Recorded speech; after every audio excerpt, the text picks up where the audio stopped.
You know those times where you randomly remember something from your childhood that you completely forgot existed until out of nowhere? Are you retarded? You know, you're randomly scrolling through YouTube and then suddenly you remember that one SpongeBob video from 11 years ago. This kind of thing has happened to me before and I questioned why I watched Joe's videos as a kid. But there's one thing I questioned how exactly I came across this as a kid. It's this sci-fi game show called Exit.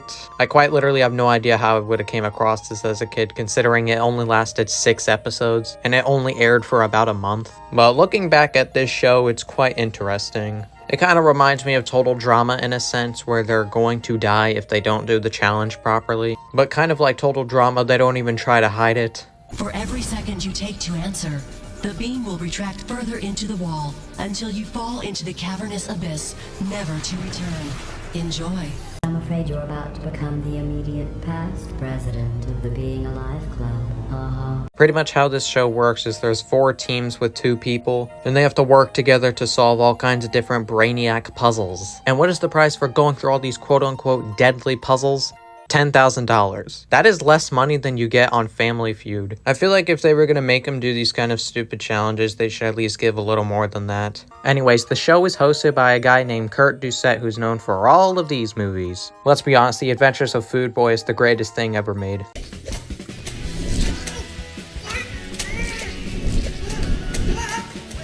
Now, originally for this video, I was going to just go through one entire episode talking about the contestants and the puzzles. But to be honest, the part that makes this show interesting is the actual puzzles that the contestants have to do. So instead, we're just going to go over the puzzles and nothing more. Let's get into it. The first room the contestants walk into is called the Beam Room. Now, you might be asking yourself why it's called the Beam Room. Well, it's pretty self-explanatory. When you first walk into the room, it seems fine until beams randomly come out of the wall. And then magically the floor starts to disappear. And you better make sure you put that toilet plunger on the wall so you can hang on, because now you're standing on a beam, and the floor is completely gone. Do you understand why it's called the Beam Room now? Anyways, in order to win the game, you have to answer questions by using your eyeballs. So for example, if you saw this picture, what would be the first thing you think?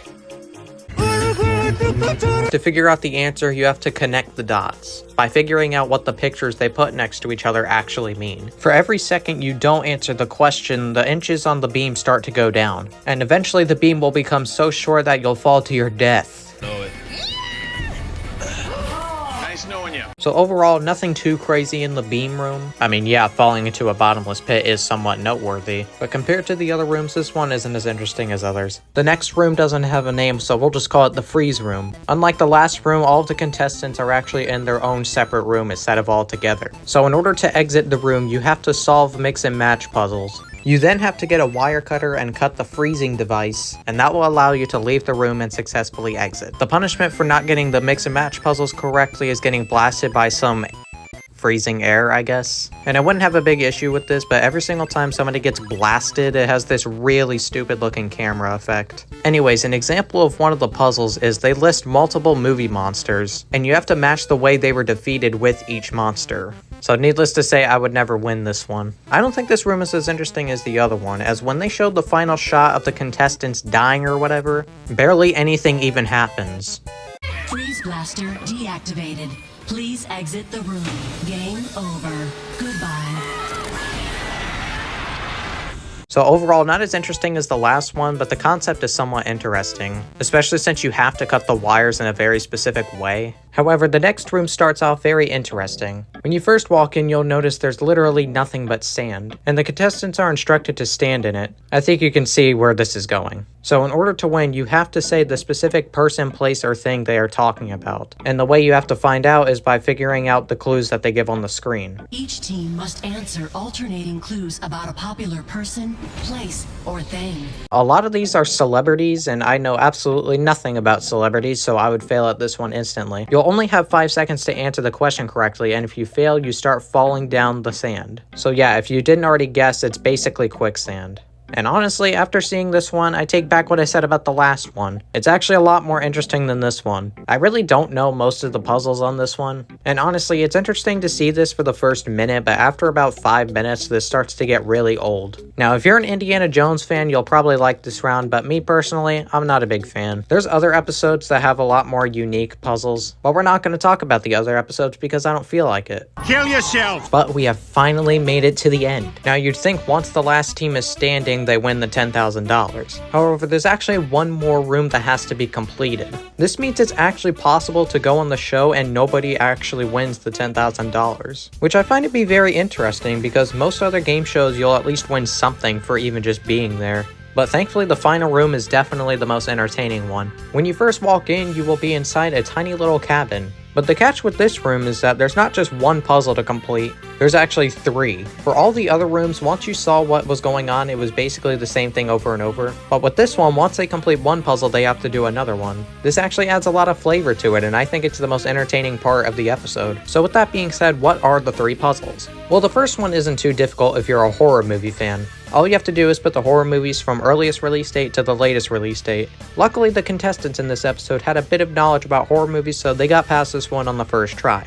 The next puzzle is a little more challenging, as you have 8 things and you need to list 4 things that are younger than Larry King. Don't ask me who came up with this puzzle, I have no idea. I always hate these kind of puzzles where there's more options that you can put than there is answers. In this case, there's 8 options, but only 4 of them are the correct answers. I should probably mention this, but you only have 10 minutes from the start of the first puzzle to the end of the third puzzle. And for the entire 10 minutes, the roof of the cabin is collapsing. So therefore, if you fail, you basically crush to death. But anyways, for the third and final puzzle, you have to look at this box TV and answer the questions on whether there was more or less of the specific thing.